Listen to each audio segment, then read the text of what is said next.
FDA മാനദണ്ഡങ്ങൾ ലംഘിച്ചെന്നാരോപിച്ച് news പോർട്ടലായ ന്യൂസ് ക്ലിക്കിനും എഡിറ്റർ ഇൻ ചീഫ് പ്രബീർ പുർഗായസ്തയ്ക്കുമെതിരെ ഡൽഹി പോലീസും എൻഫോഴ്സ്മെന്റ് ഡയറക്ടറേറ്റും രജിസ്റ്റർ ചെയ്ത കേസുകൾ ഡൽഹി ഹൈക്കോടതി റദ്ദാക്കിയിരിക്കുന്നു.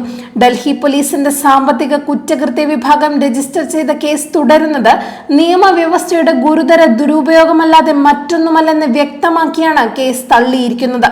പോലീസ് കേസ് റദ്ദാക്കുന്നതോടെ വിഷയത്തിൽ ഇഡിയുടെ കേസും അവസാനിപ്പിക്കപ്പെടുമെന്നും ജസ്റ്റിസ് നീന ബൻസാൽ കൃഷ്ണ വിധിന്യായത്തിൽ പറഞ്ഞിട്ടുണ്ട്.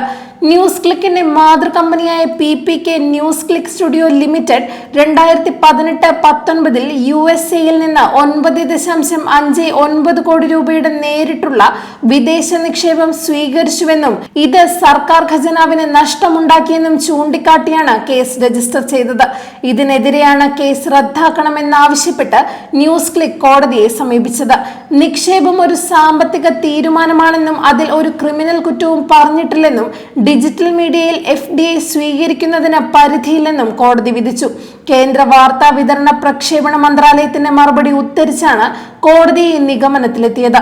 ഈ വിധിയിൽ നിന്നു തന്നെ ഡൽഹി പോലീസും ഇഡിയും ശത്രുതാപരമായി ചുമത്തിയ കേസാണിതെന്ന് വ്യക്തമാകുന്നു.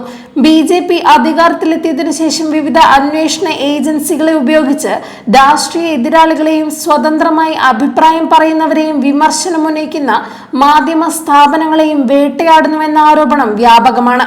അത് ശരിയാണെന്ന് തെളിയിക്കുന്ന മറ്റൊരു ഉദാഹരണമായി ഈ വിധിയെ വായിക്കാവുന്നതാണ്. ED, CBI, ആദായ നികുതി വകുപ്പ്, NIA തുടങ്ങിയ ഏജൻസികളാണ് ഈ വിധത്തിൽ എതിരാളികളെ നേരിടുന്നതിനുള്ള കേന്ദ്ര സർക്കാരിന്റെ ഉപകരണങ്ങളായി പ്രവർത്തിക്കുന്നത്.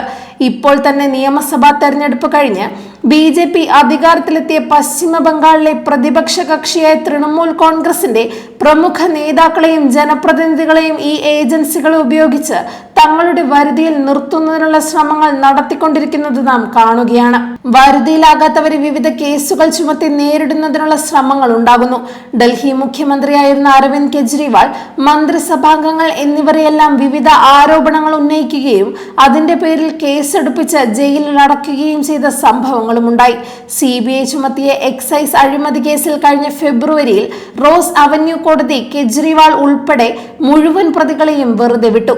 ഗുരുതര പരാമർശങ്ങളും നിശിത വിമർശനങ്ങളും അടങ്ങിയതായിരുന്നു ഈ കേസിലെ വിധിന്യായം. കെട്ടിച്ചമച്ച കേസിൽ സാക്ഷികളെ മാപ്പ് സാക്ഷികളാക്കുകയും അവരുടെ മൊഴിയുടെ അടിസ്ഥാനത്തിൽ പുതിയ സാക്ഷികളെ ഉണ്ടാക്കി കേസ് അന്വേഷണം മുൻ നിശ്ചയിച്ച പ്രകാരം നടത്തുകയുമായിരുന്നു CBI എന്നാണ് കെജ്രിവാൾ കേസിലെ വിധിന്യായത്തിൽ ചൂണ്ടിക്കാട്ടിയിരുന്നത്. ജാർഖണ്ഡ് മുഖ്യമന്ത്രി ഹേമന്ത് സോരൻ, പഞ്ചാബിലെ AAP നേതാക്കൾ, തമിഴ്നാട്ടിൽ DMK മുൻ മന്ത്രിമാരും നേതാക്കളും എന്നിങ്ങനെ അന്വേഷണ ഏജൻസികൾ വേട്ടയാടാത്തവരായില്ല.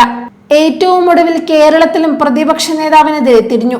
ഇതിനൊപ്പം തന്നെയാണ് മാധ്യമ പ്രവർത്തകരെയും സ്വതന്ത്രമായ അഭിപ്രായം പറയുന്നവരെയുമെല്ലാം BJP സർക്കാർ വേട്ടയാടുന്നത്. അത്തരം നടപടിക്കേറ്റ കനത്ത ആഘാതം കൂടിയാണ് ന്യൂസ് ക്ലിക്ക് കേസിലെ വിധി. വിദേശ നിക്ഷേപം സ്വീകാര്യമായ രീതികൾക്ക് അനുസൃതമാണെന്നും വഞ്ചന, ക്രിമിനൽ വിശ്വാസലംഘനം എന്നീ കുറ്റങ്ങൾ സ്ഥാപിക്കപ്പെട്ടിട്ടില്ലെന്നും കോടതി വിധിച്ചു. വഞ്ചന കുറ്റത്തിന് വഞ്ചിക്കപ്പെട്ട വ്യക്തി ഉണ്ടാകണം. ഈ കേസിൽ അത് US കമ്പനി ആയിരിക്കണം. പക്ഷേ അത്തരമൊരു പരാതി ഉണ്ടായിരുന്നില്ലെന്നും കോടതി വിധിന്യായത്തിൽ പറയുന്നുണ്ട്. ഏകദേശം 1.5 വർഷമായി ED വിപുലമായ അന്വേഷണങ്ങൾ നടത്തി വരികയാണ്. ഹർജിക്കാരെയും ജീവനക്കാരെയും പലതവണ വിളിച്ചു വരുത്തി ചോദ്യം ചെയ്തു. എന്നിട്ടും ഇതുവരെ കുറ്റം ചുമത്താവുന്ന ഒന്നും കണ്ടെത്തുകയോ രേഖപ്പെടുത്തുകയോ ചെയ്തിട്ടില്ലെന്നും കോടതി പറഞ്ഞിട്ടുണ്ട്. കെജ്രിവാളിനെതിരായ കേസിലും സമാന നിരീക്ഷണങ്ങൾ റോസ് അവന്യൂ കോടതി നടത്തിയിരുന്നു. കേസും കുറ്റപത്രവും സാക്ഷികളും തെളിവുകളും മുൻകൂട്ടി നിശ്ചയിച്ച് അതനുസരിച്ചുള്ള അന്വേഷണം നടത്തുന്നത് CBIയുടെ വിശ്വാസ്യത തകർക്കുമെന്നും അതിനാൽ അന്വേഷണ ഉദ്യോഗസ്ഥനെതിരെ വകുപ്പ് തല നടപടി വേണമെന്നും ഈ കേസിൽ കോടതി നിർദ്ദേശിച്ചിരുന്നു. അടുത്ത കാലത്തുള്ള ഇത്തരത്തിലെ മിക്കവാറും എല്ലാ കേസുകളുടെയും സ്ഥിതി പരിശോധിച്ചാൽ വെറും രാഷ്ട്രീയ വേട്ട മാത്രമാണ് ഈ ഏജൻസികൾ നടത്തുന്നതെന്ന് ബോധ്യമാകും. ന്യൂസ് ക്ലിക്കിനെതിരായ കേസിലുണ്ടായ വിധി തങ്ങളുടെ ഈ നയത്തിനെതിരായ മറ്റൊരു തിരിച്ചടിയായി കണ്ട് അന്വേഷണ ഏജൻസികളെ സ്വതന്ത്രമാക്കുന്നതിന് കേന്ദ്ര സർക്കാർ തയ്യാറാകുകയാണ് വേണ്ടത്.